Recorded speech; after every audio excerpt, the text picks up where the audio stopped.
ഇസ്രായേലുമായി ചെറിയ കാലയളവിൽ ഇറാൻ നടത്തിയ യുദ്ധത്തിൽ ഇസ്രായേലിന് ഒരു തിരിച്ചടി, ഇല്ലെങ്കിൽ ഇസ്രായേലിനൊരു ഭയപ്പാടുണ്ടാക്കുന്ന രീതിയിലുള്ള ഒരു തിരിച്ചടി നൽകാൻ ഇറാനെ കൊണ്ട് സാധിച്ചു.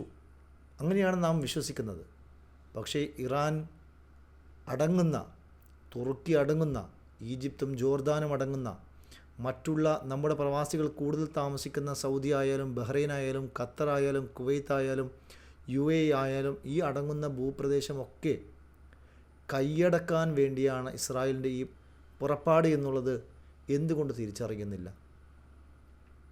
ഇസ്രായേലിൻ്റെ പ്രതിനിധികൾ പല രീതിയിലും പല തവണയായി അവർ പറയുന്നുണ്ട്, മക്ക മദീന ഉൾപ്പെടുന്ന പ്രദേശങ്ങൾ ഞങ്ങൾ കൈയടക്കും, വലിയൊരു ഭൂപ്രദേശം അത് ഇസ്രായേലിൻ്റെതായി മാറ്റും, ഇസ്രായേലിൻ്റെ ഭൂപടത്തിൽ തന്നെ മാറ്റങ്ങൾ ഉണ്ടാക്കുമെന്ന് അവർ നിരന്തരം പറയുന്നു.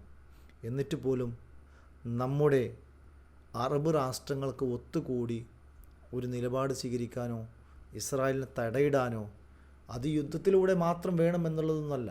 യുദ്ധം ഒരിക്കലും പരിഹാരമല്ല.